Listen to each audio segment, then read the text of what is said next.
The Accidental Entrepreneur is brought to you with the help of our sponsor, AWeber, the world's leading small business email marketing and automation service provider. Since 1998, AWeber has helped more than 1 million small businesses and entrepreneurs through its suite of web-based email marketing, automation tools, and education. AWeber, the best option when it comes to marketing your business. The podcast is also brought to you by the Alternative Board. Since 1989, the Alternative Board, or TAB, has been one of the leading peer advisory and business coaching organizations for independent business owners and CEOs across the world. By facilitating peer advisory boards, private one-on-one coaching, and strategic planning services, TAB helps business owners improve their businesses in ways that change their lives. And be sure to check out our affiliate sponsor, One of One Productions, the New Jersey-based podcast studio that produces and edits both audio and video podcasts. They sell equipment for the avid podcaster and have even created a guesting kit exclusively for our listeners. And be sure to support the podcast by ordering some logo merchandise from our online store. Listen to all of our sponsors' commercials later in this episode and follow their links in the show notes to learn more about their products and services. Okay. Welcome back to another episode of the podcast. We have, as always, another great guest. Mike is down in Guadalajara, but he is an American with a company overseas and companies here and all kinds of stuff.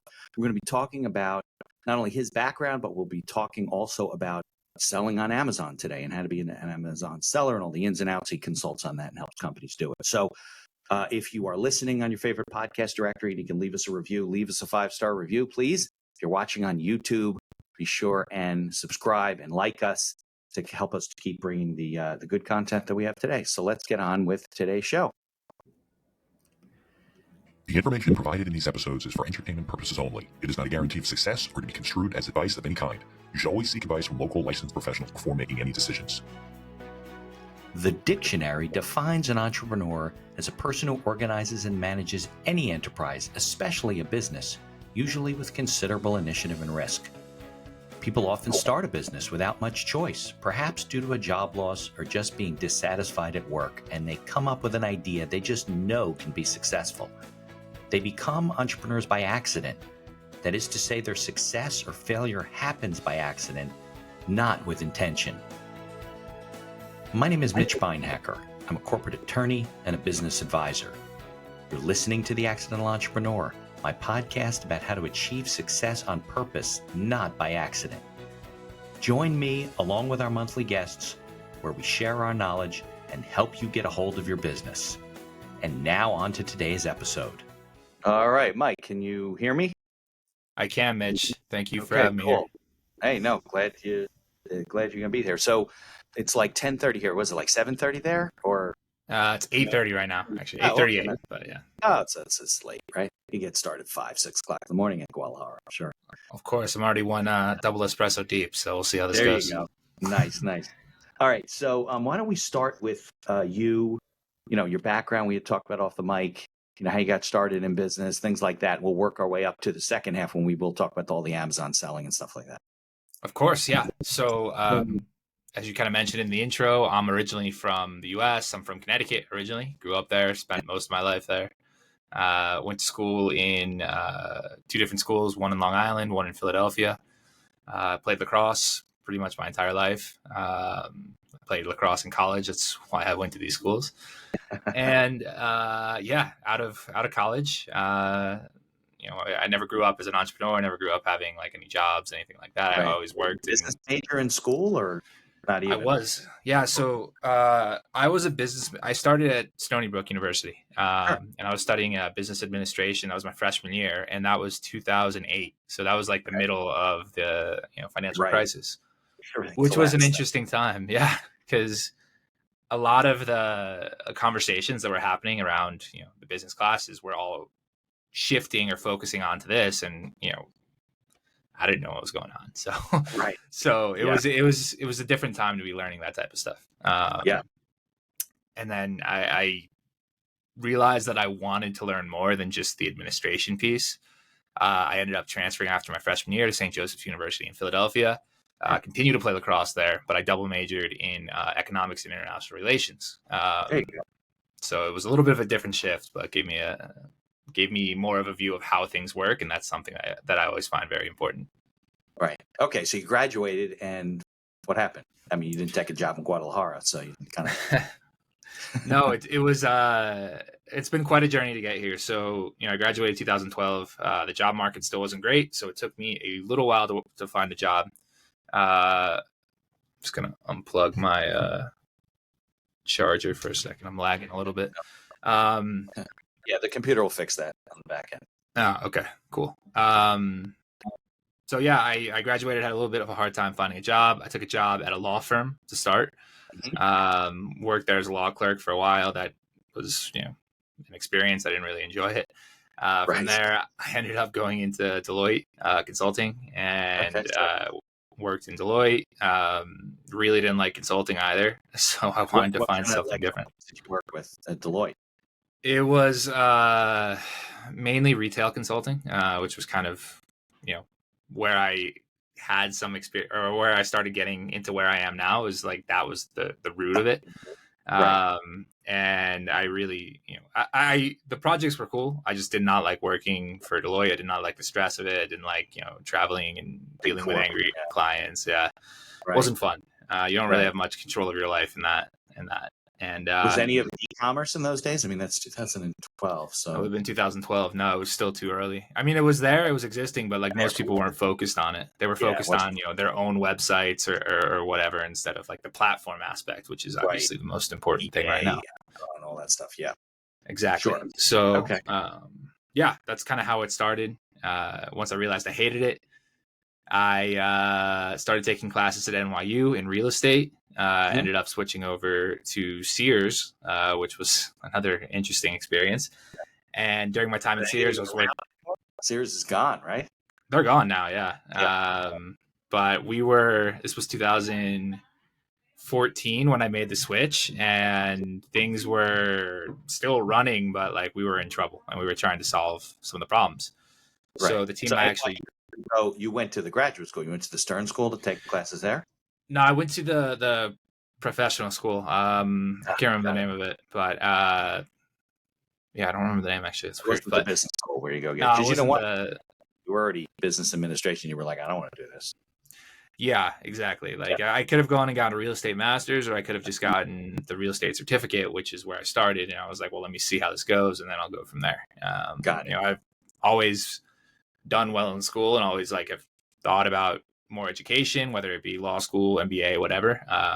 Fortunately, I haven't had to do that because of some of the entrepreneurial success, but we'll get to that in a little bit, I guess. Okay. All right, good. So where are we now? So you were like, you went to Stern. I mean, you went to NYU, you're getting some classes. You're like, I don't want this corporate thing. You're at Sears, you leave them. When do you like say, you know what, I'm going to start my own business or join up with some guys or whatever? So it all started at Sears, actually. At the time, so I was working in the real estate group. We were doing real estate development projects and, disposing of assets, selling stuff off. I was managing some projects in New Jersey, actually. Because Sears owned their own properties, right? Their locations, a lot of them. Yeah, they did. So Sears. Well, most people don't realize is that Sears and Kmart were the same company. Okay. Yeah, exactly. Well. And yeah, they both didn't do good. And Sears owned almost all the real estate. They didn't own everything, but Kmart leased everything. So you had a bunch of underperforming Kmart stores that were all leased that you had to, pay off pretty much to get out of them, or you had the assets that we could actually redevelop, which was Sears. Kmart was getting crushed by like Target and Walmart, basically. And exactly. That's exactly what happened. Right. Okay. Yeah. So anyway, one of the deals I saw that came across my plate was we got an offer at a mall that was closed. We still had a piece of land there. And the offer was from Amazon. And I was like, why is Amazon buying a retail box store at a closed mall? And this was in what year? This was late 2014, I think. Okay, so it's very early. Like Amazon didn't have any kind of footprint on the ground at that point, right? Maybe warehouses. No, they didn't have any physical stores. I mean, they had warehouses, but they didn't have any physical stores. And anyway, so I saw Amazon making this deal, and I kept digging into it. What do you want to do here? Right. And I found out they were turning it into a fulfillment center. They were turning it into a warehouse to send out orders. Yeah. And that's where I started paying more attention to Amazon and figuring out, What e-commerce you're and trying to Yeah. consume. Yeah. Right. Got it. So, but you kind of learned this on your own, right? I mean, you figured it out and said, okay, what the hell is, and that was the early days. Now they have all kinds of tools, and we'll talk about those later. But this was like, could you even set up your own like Amazon store, or they were just selling their Yeah. own stuff at the time? Oh, you could. Yeah. So when I started selling products, and I had 3 partners actually. When we all started the same thing because we didn't know what we were doing. Right. We originally just started going to, it's called retail arbitrage, but just going to like Walmart, Target, buying products and then selling them on Amazon, buying products that were on clearance, and then reselling them on Amazon. That doesn't work if you pay retail for the products and you can't Yeah. sell them for more money. Exactly. You got to get them on clearance. Right. That works. Right. Okay. And so that's how I started selling products. And then from there, we wanted to take a step further. We started making our own brand and started importing products from China. What kind of things are you making? You're basically a retail flipper now because you're buying things low and you're flipping them before you were making your own stuff. So what kind of things were you selling? Like what? You didn't care? It was, I mean, it's whatever we found that we thought was going to be good. We started with the first product we ever sold on Amazon was a wireless router that we got on discount for we got it for like $20 and sold it for like $80 on Amazon. So that was a solid one. And then a lot of stuff was electronics, video games, kids' toys was another common one that we got. But they're some home good stuff, right? I mean, you're not selling. You didn't have 300 routers, and you could sell. No, they're like one-offs. You buy whatever they have in the store, and like there's people that make full-time living doing that, but for me, it's not enjoyable because at the end of the day, you're spending a ton of time. Yeah, you're shopping, going to every store. It's brutal. Yeah, brutal. And the next step of that is like building your own brand or your own products. And that's where we figured out how to work with Alibaba, find manufacturers in China, figure out what types of products you want, get samples, and then start production and then start selling those. And that's, is Alibaba like the international version of Amazon, basically, or is it a different kind of a marketplace? So there's they have 2 different platforms. They have Alibaba and AliExpress. AliExpress would be like the Amazon equivalent. It would be like an international platform where you go to buy like one item. Alibaba is like the manufacturer. It's like a manufacturer directory. So you're going there to buy it or whatever, right? Exactly. You're going there to buy in bulk. And that's kind of what the difference is. Got it. And that's how it all started. We started with art supplies, started selling those. We had we just saw an opportunity there. We saw some products that we thought looked good. Yeah. There's a lot of third-party research tools that you can use to see what markets are selling well and what aren't. We just happened to find one that looked really good. It was selling, there was like over $200,000, $300,000 a month in sales in the category, and there was no one really dominating it. And we were like, okay, let's try this. And that's kind of how we got started. So you mean you could see what was selling like on Amazon, but they were just all a lot of small sellers. So there was, and then you said, well, let's start with art supplies. Yeah. I mean, in this specific category within art supplies, there was no big brands. Like Crayola is obviously the elephant when it comes to the elephant in the room when it comes to art supplies. And they were not selling these products. So we saw who was selling the products and we were like, we can do a better job than them. And that's really where the idea started and came from. Okay, so what was the name of the company at the time? Crown Art was the name of the company. Okay, and I guess the brand didn't matter. I mean, you were building it from scratch anyway, right? Exactly. Yeah, like the brand has some importance in a way, just with certain features of Amazon, but we just came up with the design, came up with a logo that we put on the packaging, our name, our branding and everything. You want to be different than a lot of the products that are on the marketplace or have some differentiation. Otherwise, if it's just a generic product, anyone can sell it. Right. So that's kind of the way to build a little, it's not much, but build like a little moat there to protect your products on Amazon. Right. No, it's good advice. So the this is all drop shipped? Like you didn't have to warehouse. Did you have to take possession of the product? Yeah. Oh, you did? We bought. First order was like 250 units. Then after that, we ordered like another 1,000. And then we made a couple more placement orders from there. Eventually, we ran into some problems with our manufacturer where they started essentially knocking off our product and selling it for cheaper. Yeah, I have those conversations with people all the time. If you're going to be making it, let's say in China, for example, you can have all the contracts you want, but if it's going to go out the back door of the factory and somebody else is going to knock it off, what are you going to do? You're a little Exactly. company. You're going to sue them. Exactly. So that was kind of the end of Crown Art. It was like, well, this is a Chinese manufacturer. They can make whatever they want. We can't enforce anything. We don't have the money to enforce anything. So Right. we kind of had to, that brand kind of just died out on its own, unfortunately. Just because of that reason? Yeah, just because of the manufacturing problems. Okay. Dealing, I mean, you have an understanding of it, but manufacturing in China is really a nightmare. Yeah. And there's always better options that I recommend more than focusing on China. Right. Well, people think it's inexpensive, whatever, but there's all kinds of logistics of dealing with them, knocking things off, and you don't really know what's going on. Yeah, exactly. Unless you're Chinese, I guess, and you go over there and you see what's going on. It's hard. Yeah, so where'd you go from there? You made a little bit of money, though, right? On your first endeavor. And then do you lick your wounds and say, okay, well, let's find another product to sell? Or like, what was the next step?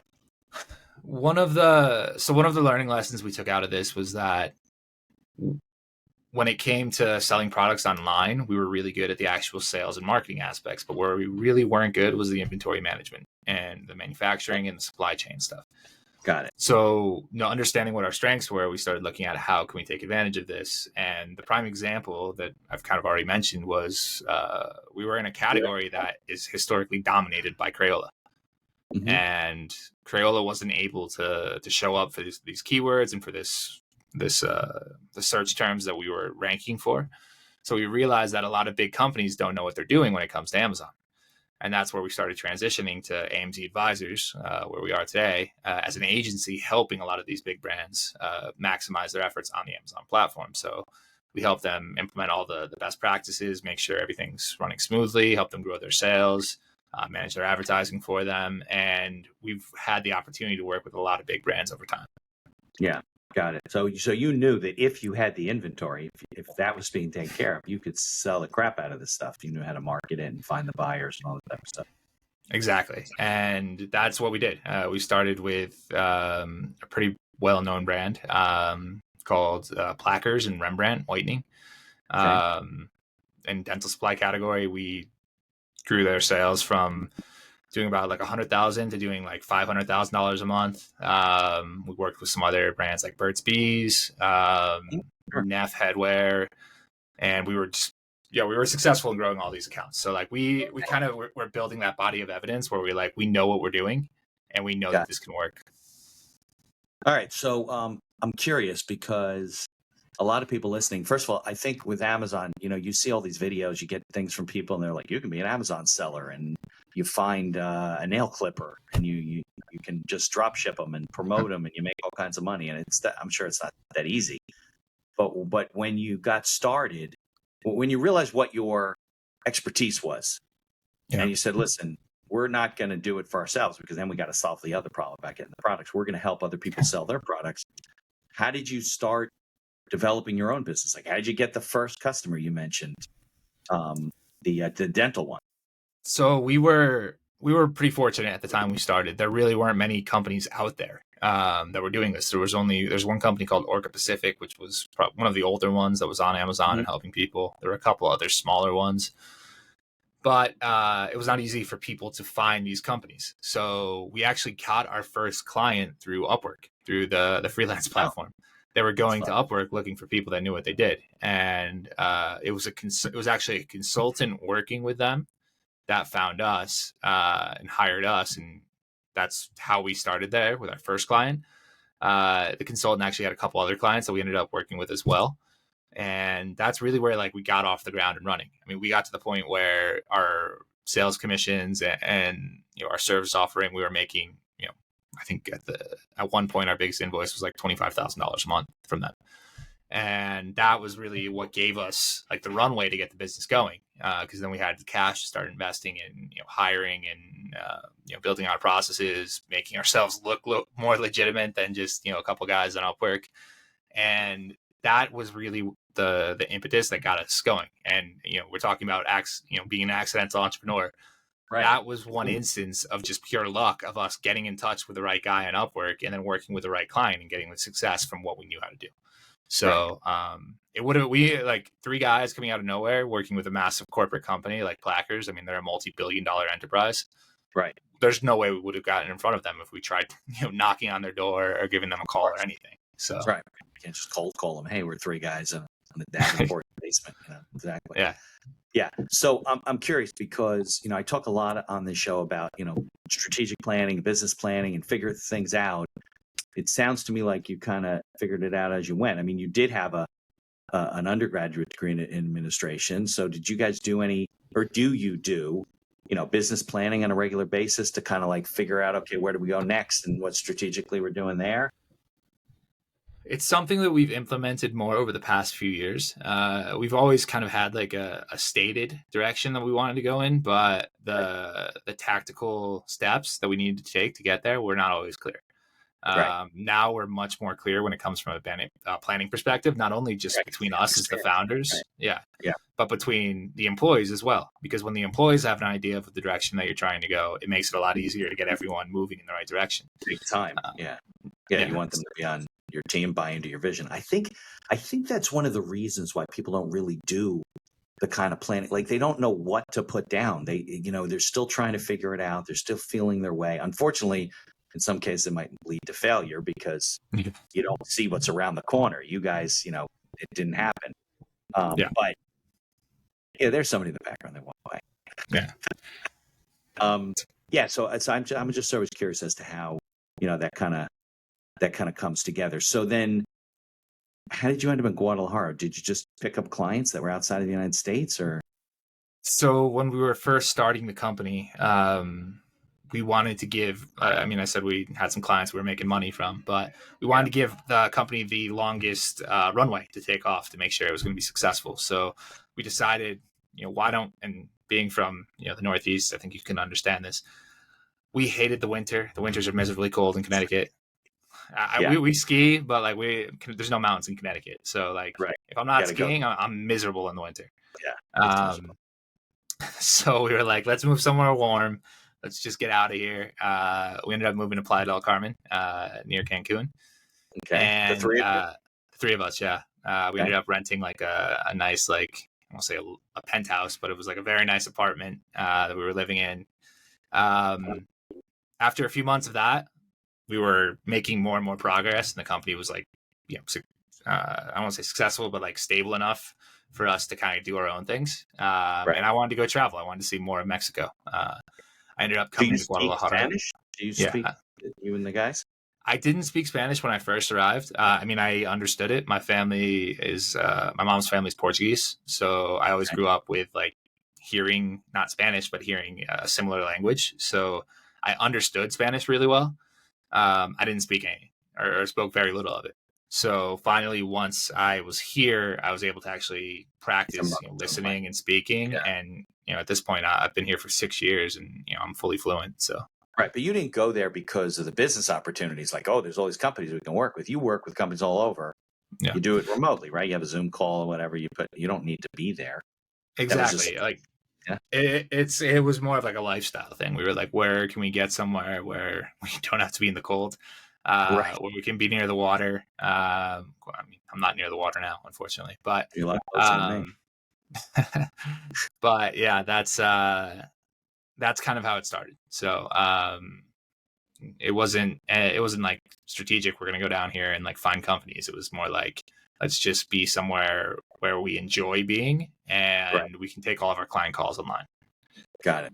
Yeah, because you're probably doing your prospecting the same way in Connecticut as you were in Guadalajara. What's the difference, right? Exactly. And nothing really changed. And that was the important thing, is that we could keep everything running the same no matter where we were. And then besides Mexico, I've traveled in Europe. My other partners have traveled in Europe and South America and other places. So you can still just plug right in, right? You guys can jump on a call, and stuff. The only thing that changes is the time zones. That's about it. And you got to deal with those. But, I think, Mike, and I think maybe this is the theme of this show, right, today, is that you can, if you want to, build your business and build your lifestyle pretty much any way you want. Especially if you're an online seller, in your case, you're not even an online seller, you're a consultant. So you're not even dealing with products and things like that. But even the people that are, Yeah. They can live wherever they want. They don't have to. It doesn't have to be outside the United States, but they certainly could be in, in Texas or in Nashville or Atlanta or whatever. It doesn't have to be in Maine. All the people may like Maine, and you could live in Maine and work and run your business and so forth. So why don't we do this? Why don't we take a break for commercials, a couple of minutes, and then we'll come back and we can start talking about what the Amazon platform is, what it does for businesses, the kind of advice you give. We're not giving away the store, but it's advice for small business owners as to how they get started. Because I think a lot of them, even if they are brick and mortar, they either not doing Amazon at all, or they're doing it wrong and they don't even understand it, and they just struggle with e-commerce. Because I think it really can help everybody. Does that make sense? Yeah, that sounds good to me. All right, so let's go to some. Here's a word from our sponsors. Looking to market and grow your business? Or perhaps you're just getting started and want to hit the ground running? AWeber is the best choice for online email marketing and automation of your business. From maintaining a subscriber list to drip campaigns and landing pages, AWeber gives you tools and integrations that make marketing easy and fun. As our partner and sponsor, we use all their tools to promote the podcast and market our law firm. AWeber, the best alternative for online marketing. For over 30 years, the Alternative Board, or TAB, has built a thriving community of forward-thinking CEOs and business owners who want to radically improve their companies. Through unique combinations of one-on-one business coaching, participation in monthly TAB board meetings with other non-competing owners, a suite of strategic tools, and customized strategic planning workshops, TAB membership can deliver greater strength to your business and a better work-life balance for you and your family. All packaged in a streamlined and affordable service that the people at TAB invite you to try risk-free. Maybe you're looking to get into podcasting, or you just want to market your business. Maybe you want to do it for enjoyment, or because you have a message you want to get out there. One of One Productions is a New Jersey-based studio just over the George Washington Bridge that caters to the booming business of podcasting. They offer a comfortable atmosphere using the latest technology available to record your podcast. And they are a full-service media company offering both audio and video production services, creating both audio and video podcasts, as well as video shorts for business and personal use. Professional audio equipment packages are available through their website for all budgets, and be sure to check out their podcast guesting kit, created especially for our listeners. Follow the link in the show notes to learn more about all of our sponsors. And now back to our show. Okay, Mike. So I think that we can talk about the kind of advice you give, how you help people, and maybe, we can keep it on not the large corporate side, but on the small business owner side, like what kind of things people can start, where they can start learning about it and figuring out what they're doing wrong. And how would you even, if you wanted to start a business and you didn't have brick and mortar, how could you just get started on Amazon? Is that a loaded question? I apologize. No, I mean, the interesting thing I would say is that you're saying, you asked not the corporate advice, but like smaller business. It's the same advice. It's essentially the same. Good. Like at the beginning of the day, if you're not doing the fundamentals on the platform, you're not going to have success. So, someone that wants to get on Amazon, I mean, the first thing you obviously need to do is get an account. It's not that difficult. You just need a business. You need to go through a verification process. You can get an account in 24 hours, as long as you have not opened an account before with Amazon, a seller account. That's a different account than like my account where I buy Prime and I buy stuff, right? It's a business account store. You could use the same email technically if you wanted to. I always recommend using different ones, one for the business, because that will, if you ever sell the business in the future, for example, or sell the account in the future, right, it's tied to your personal email. Well, there goes your personal email as well. So anyway, Exactly. Good from advice. from that as a starting point, it's pretty simple. A lot of the challenges that smaller businesses run into is that, or brick and mortar businesses that are not selling on Amazon or not selling in retail or in big retail stores, is that they don't have UPC barcodes for their products. If you don't have a GS1 UPC barcode for your product, you won't be able to list the product on Amazon. Now, there's a caveat there. There's a way around it if you have your trademarks and have a lot of IP. But as a starting point, it's always a good idea to make sure that you have the UPC barcodes. Is that hard to get? No, it's pretty straightforward. You have to register your business with GS1, and then from there you buy the number of barcodes you want. Like, for example, I have some products that I do sell. I think the GS1 registration, this was like 2 years ago, was like $299. And then the renewal every year is like $50. So it's not that big of an expense, but it's something you're going to need for your products to be able to list them on the Amazon platform. Okay. From there, I mean, the creation, we can, and there's whole different details we can go into here, but you just have to create your listings. You want to create the SEO content. You want to create the images for your product, make it look good on the Amazon platform, because I'm sure many of you have gone to Amazon and seen products that don't look good, or the keywords aren't good, or the copy doesn't make sense, or the images are shot in someone's basement without like professional lighting. It just doesn't look good. And if you want to sell your product on Amazon, your product needs to look good. That's probably one of the most important aspects. Right. But how much control do you have over your listing page or your store or whatever you consider? It's obviously not fully customizable like you could with your own Shopify store or whatever other platform.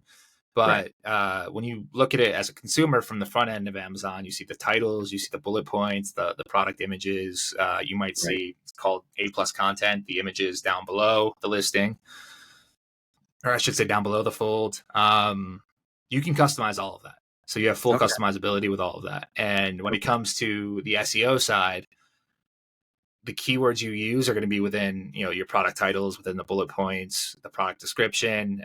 There's a back end area where you can put more keywords that customers don't see. All of that.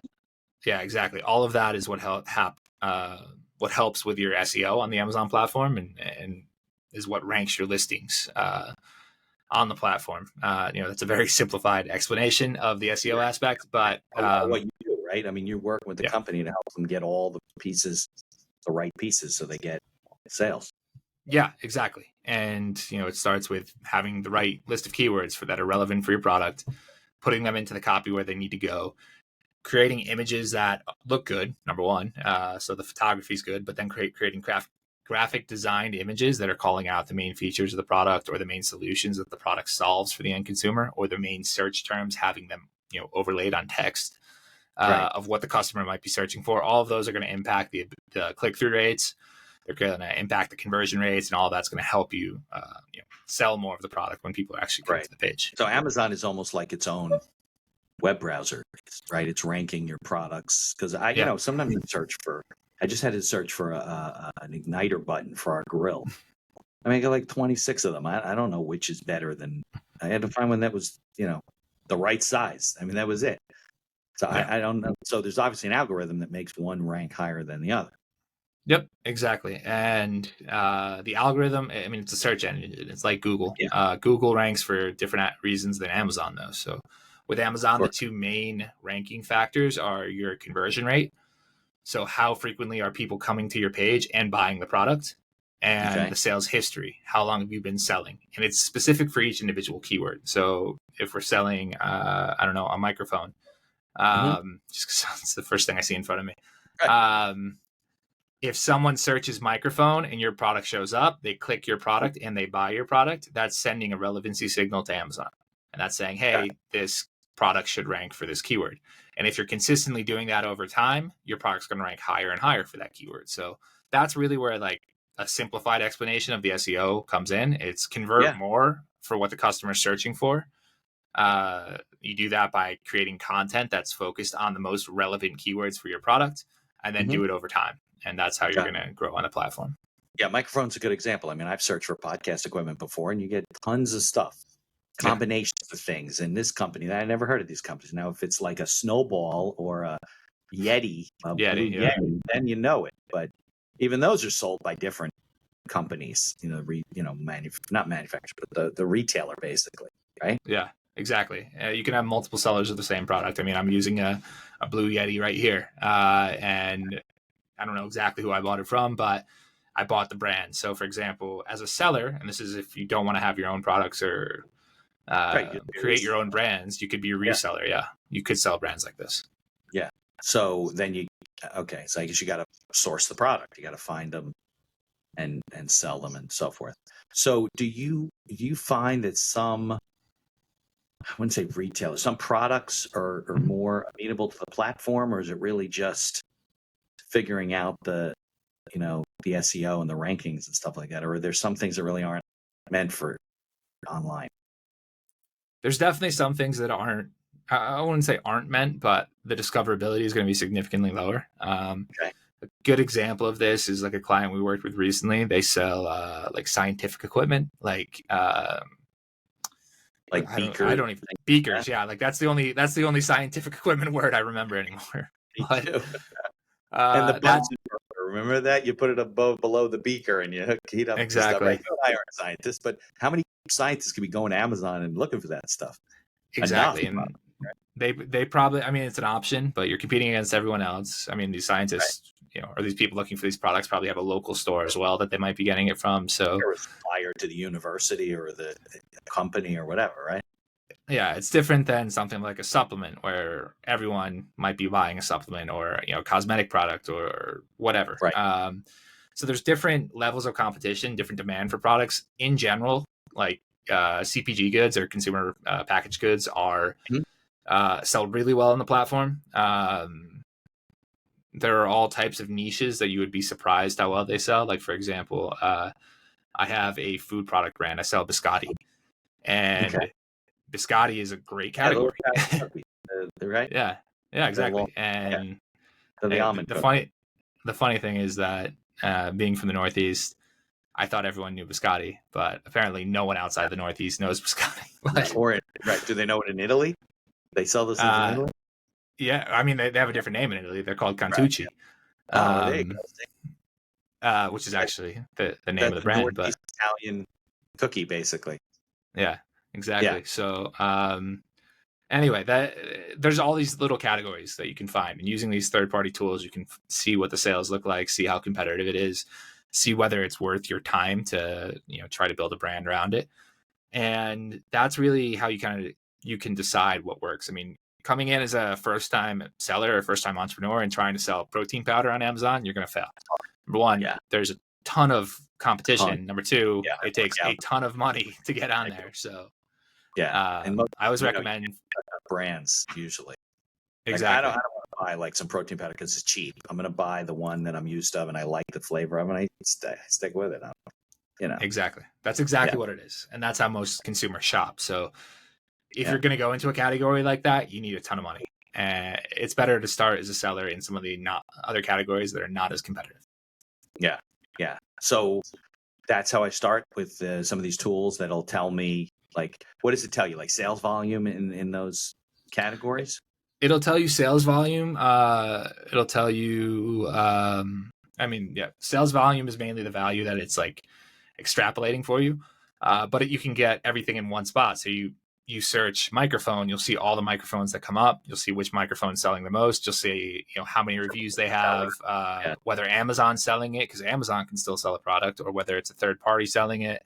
All of this stuff is kind of dictate which way, whether a product category makes sense or not for you to be in. Got it. So there is Amazon, which is their company selling their products, whether it's their branded products or the products they buy and resell. And then there's the marketplace, which is like this a virtual mall of smaller retailers that are bringing products to the platform and then reselling them and maybe competing with Amazon, right? Exactly. And it's tough to compete with Amazon. If Amazon, happy to let you do. Yeah. If there are certain categories, and this is just like, a small tip is like, if you're doing the research and you see certain categories where Amazon is selling all the products, it's probably not a category you want to be in. Right. Because there's no way you're going to be able to compete or break into the category. Unless you have like some crazy offline presence off of Amazon, but still it's not going to be easy. You're better off competing against other third-party sellers in categories like that. I can't think of a non-competitive category off the top of my head, but when you do the research, you'll see whether someone is selling, whether it's Amazon or whether it's someone else, and then focus on the categories where the majority of the sellers are someone else. Right. Well, so if I'm a small business owner or I'm looking to get started in business and I'm interested in something, how do I get started? I mean, I don't have a lot of capital, right? So I can't necessarily hire you. You work with large companies, probably expensive. How do I get started? There are a lot of great free resources out there. And honestly, at this point, there's way more free resources than when we started. The challenge is figuring out which ones are good and which ones are just garbage. Right. There's a couple people online on YouTube, on other platforms like Facebook. There's Facebook groups where you can get advice. But there's also different levels of advice you can get. So there's the very beginner groups on Facebook. That's always a good place to start, where you can Seller groups. Yeah, Basically. Amazon seller groups, the Amazing Seller group, the Amazing Seller. No, I can't remember the name. It's some company out of New York. I think it's the Amazing Seller. Right. But they can search on Amazon. I mean, on Facebook, they'll find groups. They'll find the groups, yeah, where they can ask the advice. There's plenty of courses out there. We have our own course, but there's all types of free resources out there for people to learn from. Right. And then they start building it from there. But a lot of it's trial and error too, right? You think you made a good decision to do an analysis, then you get out there and you get hammered. Yeah, I mean, and that happens more frequently than you would think. But there are plenty of even clients our size that are clients that come work with us that are a good size. They're doing maybe $100,000 or more a month in Amazon sales, and they really struggle getting to that next level because it is super competitive. It takes a lot of strategy, a lot of tactics to really break through. And like that's where we can really provide the value, is when companies are already doing like $1 million a year on Amazon, and they just need to figure out, how do I get to 10 million, or how do I get to 20 million, or whatever it may be. And then that's where we can step in and be like, this is what's working, this is what's not working. Let's focus more on what's working and keep scaling from here. Right. Got it. Well, a lot of the companies you're dealing with, it's their own product, right? I mean, they're not buying and reselling. So if I'm looking to get started to be an Amazon seller, right? Can I do it without purchasing inventory? Like, can I do it where it's purchased by the customer and then drop shipped, and I can limit my expense except setting up the store or whatever? There are people that do that. So you could drop ship product technically. You could, there's another model, which is essentially becoming a wholesaler, or, buying the product at wholesale and then reselling it. That's another option. It's still capital intensive. Of course. But you're buying the product, right? And you got to ship it, or not always? Well, you can use Amazon's fulfillment network. So the Amazon, it's called Fulfillment by Amazon, FBA. And FBA can house all your inventory for you. You can send all the inventory there, and it'll just send out the inventory as you get orders. Obviously, Amazon is taking a fee for that, and the fee can get expensive. Right. But then it saves you all the time. You got a fulfillment center. You might have to pay warehousing costs anyway to have people fill it and send it easier, right? You're going to need some type of warehouse no matter what. If you're going to be buying inventory in bulk, whether it's your own product or whether you're buying from a wholesaler or a distributor, and it's a difference of whether you're going to house it in your own warehouse, in your garage, or at Amazon. Now, are there products, so maybe not a lot of them, that you could literally post on your store, not take possession of them, they purchase them, and then you just have the manufacturer ship them out for you to the client? It is possible, but it's very hard to find those agreements. I mean, most people have that's like the most common idea that people think. It's like, how can I do this without putting money in? Yeah. And those opportunities have more or less gone away as more brands get more aware of what's possible as well. So when people start drop shipping a ton of their orders, it becomes, well, why don't I cut out the middleman now and just take a higher margin on it? So it's very difficult to find that type of opportunity. The wholesale distributors side, buying directly from a distributor, there's more opportunity to do that. You still need to put the cash up, or you might be able to get some terms on it. So you might be able to get net 30, net 60, depending on how well you negotiate with them and how experienced you are in doing that. Net 60, they ship you the product, you had 60 days to pay for it. So you can put it up, get orders, get it out. You might even post it before you get the product, right? It's on its way. Exactly. And then get out and play around with time. Yeah, and that's essentially what the wholesale distribution model plays on, is trying to time the cash flow. Amazon does the same thing with people. They're selling 1P to them. They're selling directly to Amazon, and Amazon's reselling the product.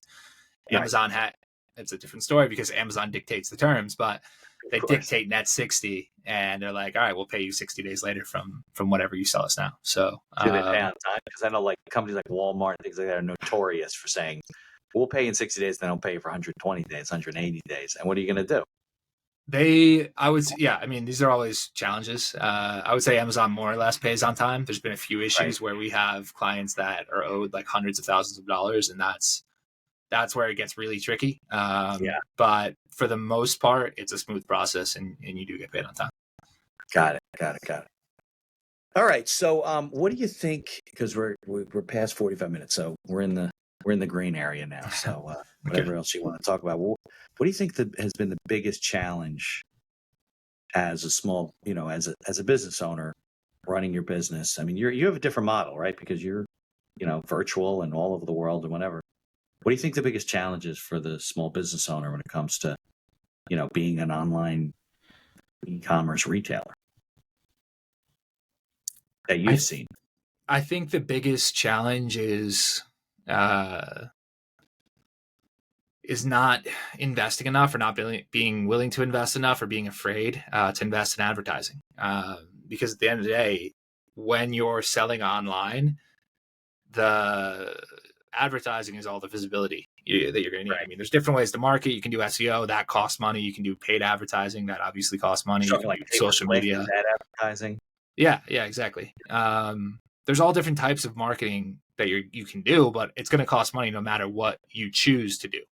And I think that's where a lot of smaller businesses or even brick and mortar owners tend to struggle to make that change. It's like, well, now I need to start, instead of having a storefront next to, my local Stop and Shop or whatever, where someone can pass by my store, I have to pay for the visibility now to get people to my store. So that is probably where I would say I see a lot of challenges. A lot of sellers come to us that don't have they're undercapitalized. Yeah, they don't have enough budget to be for us to be able to get the return out of it. So we turn them away. And that is one of the big challenges. It's like, you need money to spend online to be able to sell products online. It's not just magically going to happen.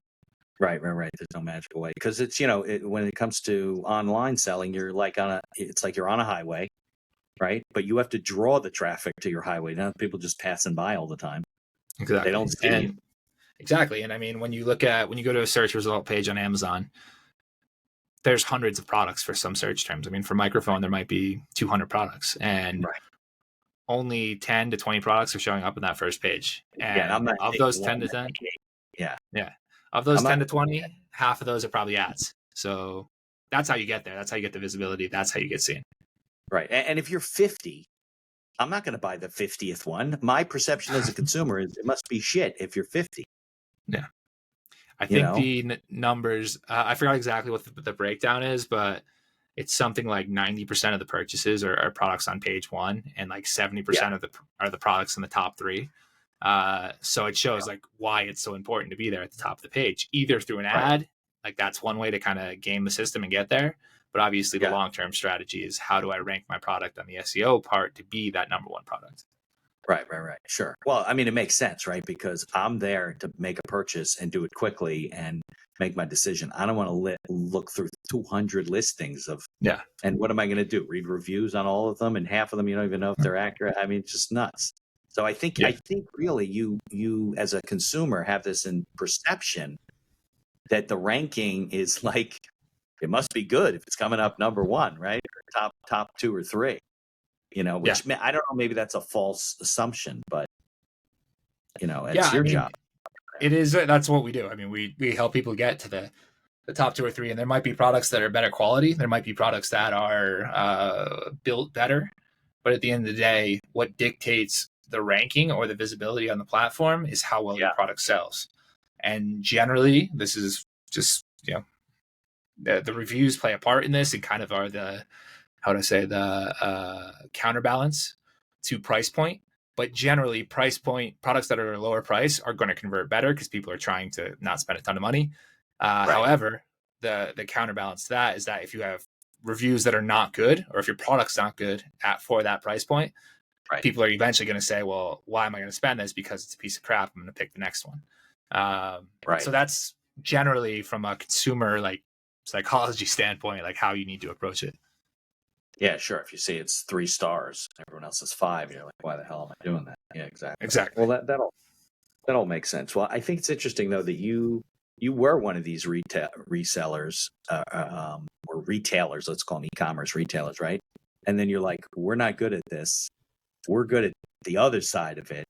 How can we make a business out of that? And I think one of the biggest problems with business owners is that they don't really recognize like what their unique selling proposition is or what their unique ability is when it comes to whatever it is they're doing, and saying, you know what, I'm not good at this. I can get someone else to do it. I should focus on the other side. And how can we make that, or can we make it, a business? I'm sure there was a time where you guys were like, well, what are we going to do? We hate this. Yeah. We're good at this. Okay, well, we'll be consultants. Okay, well, who the hell are we going to talk to, right? That's exactly what it is. Yeah. I mean, you kind of have to find what your strengths are, what your interests are. And even as you grow as an organization and you start hiring more people, it becomes more about specialization. So like what am I the best at and what can I have someone else do? So like at this point within the company, we have 61 employees at this point. And like when it comes to the day-to-day management of selling accounts on Amazon, I don't do that anymore. Like I have all my employees that do that. So like I'm more focused at a higher level on how do I market? How do I get clients? How do I get leads? How do I make the best strategic decisions to help the business go forward? So it's all about getting to your strengths and specializing or delegating the work that you are not as great at or don't care about as much to other people that are extremely happy to do that, are extremely focused on it. Yeah, for those people listening, Jeff Bezos does not sweep the floors of the warehouse. Maybe he did one time, but he certainly doesn't do it anymore. But yeah, I mean, that's how an organization runs. Now, are all your employees virtual?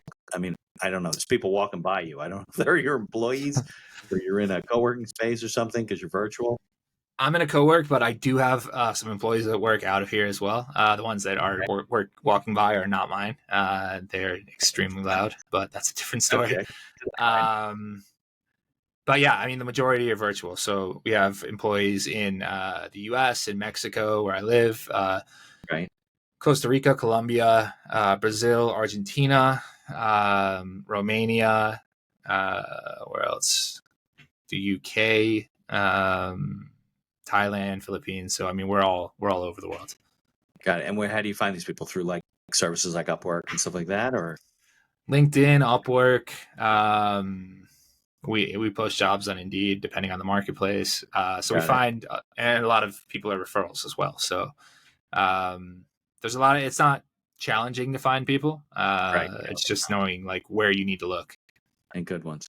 Yeah. I know there's a little bit off the topic, but I find it interesting because I do have some clients who are in technology, they're in web development, they're in, digital marketing, whatever.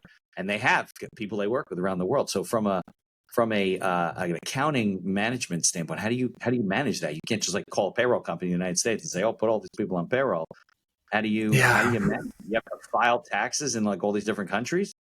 So it's one of the challenging things, and depending on the country and depending on the number of employees there's different options. So, for example, like in Mexico, we have like a PEO essentially that hires people. Release the employee. Yeah. Exactly. In other marketplaces or other countries, I should say, where we only have one employee, we either just pay them as a subcontractor or we find other like PEO options where we can just place the employee with them and then they handle the payroll and whatever else. So that's more or less how we handle it. It's not there are more companies now that are waking up to this and that are offering the ability to do it across multiple countries, which makes a ton of sense. And it simplifies the ability as the business owner to actually make the payroll payments because you're only paying one company and then they're distributing the money to whatever marketplaces or whatever country it needs to go to. But yeah, I mean, there's different options for dealing with it. Subcontractors. You're a U.S.-based company? U.S. taxpayer, U.S. company? Yep, we're a U.S. company. Where's your headquarters? Connecticut? Yep, New Haven, Connecticut. Got it. Okay, so it all works out of there. So if you're paying a guy, a subcontractor in Argentina, you pay him, you worry about his taxes, you take a deduction, and you worry about your tax. Exactly. That's more or less how everything's handled. So. Yeah, got it. Yeah, well, look, all that stuff's opening up now, right? The states are getting onto that. The feds are getting onto that. Like, what do we do with this? Even just in the United States. Remember the guy, you have 50 employees, they're all in 40 states. What do? You have to, depends on the state, by the way, whether you have to file with the state or not, payroll taxes and things like that. And those will change too. So yeah, I mean, it's incredibly complex. Yeah. It's in the U.S. especially because of all the states and different regulatory rules in each state. It's incredibly complex. Versus when you move, you have to use a national accounting firm that's got offices around and knows all the different states, or we use we use a smaller regional one. But yeah, I mean, that's when you get to a certain level of complexity, you are going to need someone like a Deloitte. How things come full circle, but I know. Well, you have to because absolutely. All right, Mike. Any last parting words or thoughts or recommendations? If we could put some of those links in the show notes to some of the resources, that would be helpful. You can send them to me after the show. Of course. Yeah. But anything else? You're going surfing today? Yeah. What are you doing? No, unfortunately not. I'm going to be on phone calls and meetings all day. But no, what I would say is, and this is kind of my general advice when it comes to being an entrepreneur in general, is, it comes from, so I think it's Richard Branson, is that his saying is the harder I work, the luckier I get. And we're talking about being accidental or having luck happen to us. It's about preparation. You put yourself, you learn a skill, you be great at the skill, you find the opportunities that come your way, and then it's you take advantage of when that opportunity comes. That's taking advantage of luck. That's being lucky. Right. Lucky doesn't happen out of the air. I always say, if you want to get hit, you got to play in traffic. Doesn't mean you will get hit, but it certainly increases your chance. Right? Yeah, that makes sense. But yeah. All right, let's go to the closing credits. Stick around, and then we'll wrap things up. Okay? Okay, cool. Mike, I can't thank you enough for getting up and coming on. Thanks for having me, Mitch. I appreciate it. Thank you for listening to this episode of The Accidental Entrepreneur. Opening and closing music written and performed by Howie Moskovich and made to order music. For information about Howie and his music services, please follow the link in our show notes. If you like the podcast, please tell others about us. You can find us on Apple Podcasts, on Amazon Music, Spotify, Google Podcasts, and most of the other podcast directories. If you like what you hear, please leave us a 5-star review and feel free to share our episodes on social media. If you have any questions or comments, ideas for the show, or you'd even like to appear as a guest, reach out to us by email at info@beinackerlaw.com. The Accidental Entrepreneur is hosted by Mitch Beinacker and produced by Beinacker Law. If you'd like to learn more about our business and legal services, you can find us on social media or visit our website at beinackerlaw.com. Thanks for listening, and be sure to subscribe to our feed to be notified of all future episodes.